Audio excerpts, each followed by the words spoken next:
Some secrets should never be found. Do you know what it's like to sense something inside your own house that does not want to be seen? To wake, night after night, to the hush of a presence so patient, so ancient, that it breathes in time with your own lungs, waiting for the moment your guard slips. I do. It started the moment I pressed my trembling fingers into the hollow seam behind that brittle, yellow wallpaper. The moment the diary came free from its centuries of darkness and pressed its story, its hunger, into my skin. I became the secret keeper for a ghost I could not name. But the house knew. The house remembered. And so did I. In those first few days after finding the diary, I still tried to resist the lure. I left for long walks, let the cold air numb my cheeks, and tried to convince myself that nothing was wrong.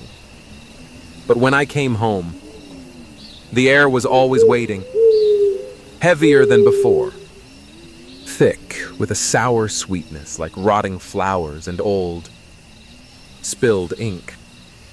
I saw my own reflection in the black window glass, and sometimes it smiled when I did not. Sometimes it watched me after I turned away. The house spoke to me in little ways. A door creaked open that I knew I had closed. My shoes were left in the pattern heel to toe outside the room with the wounded wallpaper. My favorite mug shattered by itself on the kitchen floor, and the shard spelled out a letter. The beginning of Watcher. The beginning of warning. I swept the pieces into the bin, but my hands shook and my breath was short. I kept the diary in a drawer, locked, then double locked, then hidden behind old coats and boxes. But at night I heard it shuffling, eager, longing for my touch. The nightmares took on a ritual of their own. Always. The same corridor stretching longer. The walls bleeding damp. My own shadow moving with an intelligence that was not mine. At the end, a door with no handle, pulsing like a living wound. I would wake, heart galloping, the taste of old dust and iron thick on my tongue. And I would find the diary on my pillow, though I swore I'd hidden it away. I tried to tell myself that I was sleepwalking, that I was unraveling under the stress of solitude. But I had never known myself to walk the house in the dead of night, barefoot and shivering, leaving muddy prints across the floorboards that did not match the size of my feet. The house began to eat the light.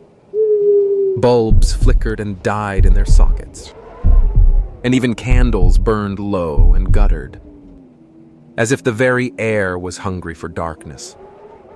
I took to carrying a flashlight, my trembling hand throwing wild shadows along the cracked, damp-streaked walls. The shadows grew bolder, gathering in corners, pressing close behind me with every step.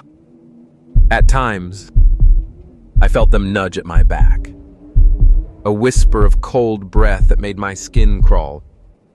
I stopped inviting people over. They would not stay. Not after the first time the house groaned and the lights died, leaving us in a silence so deep it felt like drowning. Their laughter died in their throats. They would not meet my eyes. And their excuses grew more frantic, more desperate, until they finally stopped answering my calls. I was alone, more alone than I had ever been, except for the eyes in the walls, the gaze that never blinked, never looked away. There were days when I tried to fight it. I would run water in the tub, force myself to scrub the floors, to open every window and let the wind howl through. But the house only settled deeper, the floorboards sighing, the pipes shivering, the walls murmuring their endless lullaby of loss and longing. There were smells I could not name sweet, cloying, ancient and wrong. There were stains that would not scrub away, growing deeper and darker with every passing night.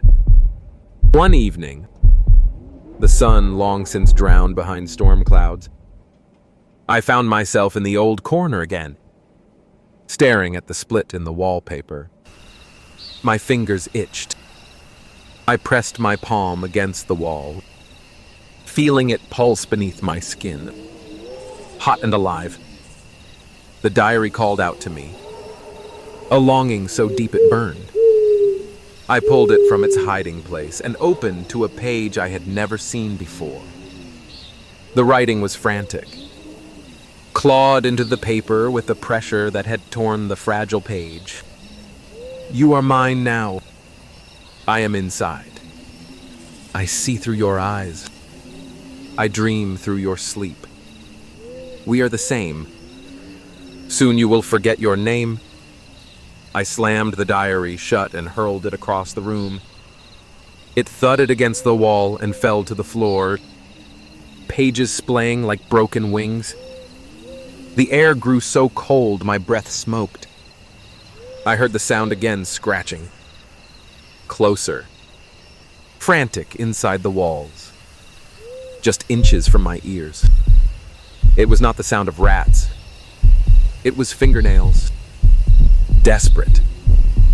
Digging. Seeking. The house shifted. The ceiling bowed. The floor shuddered. A picture fell from the wall. Glass splintering in a perfect ring around my feet. In the shards, I saw faces, stretched and screaming, their mouths open in silent agony. When I blinked, they were gone, but the taste of fear lingered like poison. I retreated to my bedroom, locked the door, and piled furniture against it. It made no difference. The walls pressed closer. The breathing grew louder. The diary lay on my pillow, open to the last page. This time, the writing was different. It was my own hand. I had written, "Let me out. Please. Let me out. I am so cold." But I had no memory of writing it. For days, I tried not to sleep, surviving on bitter coffee and the shriek of my nerves. The house punished me for this. Pipes burst, flooding the basement with black, icy water. The furnace died, plunging the rooms into an endless chill. I could hear laughter in the vents high, thin, and mocking. I covered mirrors, unable to bear the sight of my own hollow eyes, the gaunt shadows clawing at my reflection. Time unraveled. Day and night twisted together. Sometimes I thought I heard my own voice echoing from the cracks, pleading for release. My dreams grew deeper, longer. In them, I crawled through endless tunnels, my fingers bloody and raw, the weight of the earth above pressing down until my ribs cracked. I woke with dirt beneath my fingernails, dust in my throat. I tried to destroy the diary, tore at it, burned its pages, drowned it in bleach, but every morning, it returned, whole, waiting for me. It grew heavier, darker, the ink oozing like oil. Sometimes it whispered to me, the voice soft and coaxing. Just one more page. Just one more secret. I gave in. I read. The Watcher's words became my own. The skin of the house is thin. I can see through. I can taste the warmth. Soon I will be out. I stopped recognizing my own handwriting. My hands grew thin and pale. My nails dark and sharp. My appetite vanished. The only thing that filled me was the cold. Endless hunger from the walls. One night, thunder crashing overhead, I awoke to the sound of weeping. Not mine. Someone else's high and hopeless, seeping from the plaster all around. I stumbled through the house, following the sound, every step heavier, as if something was dragging me back. In the old corner, the wall pulsed. The wallpaper bubbled and tore. A voice whispered, "Let me see. Let me breathe. Let me live." The wall split. A face pressed through gray, weeping, its mouth gaping in a silent scream. Its eyes were my own. I stumbled back, tripped, fell. The house shook. Hands clawed at me from the floorboards, cold and slick and boneless. The Watcher was here, everywhere, in every inch of shadow, every breath of air. I screamed until my throat bled, but no sound escaped. I ran, down the hallway that never ended, past doors that opened onto nothing, through a kitchen buried in darkness. The lights exploded. The radio blared static and laughter. The diary burned white hot in my hand. I reached the front door, locked, the windows painted shut. Glass so thick with age it warped the world beyond. I beat my fists against them, begged for release. But the only answer was my own voice echoing back, hollow and inhuman. The house would not let me leave. The house had chosen. Days bled together. I saw things that could not be. Children playing in the hallway, their faces melted and blank. A woman singing in the attic, her hair hanging down like wet rope, her dress stained with ancient mold. Shadows crouched in corners, whispering secrets I could never repeat. I stopped eating. The hunger was not for food. It was for warmth, for skin, for the heartbeat just beyond the wall. I pressed my hand to the plaster and felt it answer. A pulse, a shudder, a silent promise. The diary wrote itself now. Words seeping onto the pages without my will. We are one. We are many. We are waiting. Sometimes I caught my reflection in the window at night, watching the street. My eyes were black, endless. The eyes of the Watcher. I tried to scream, to wake, but there was no waking.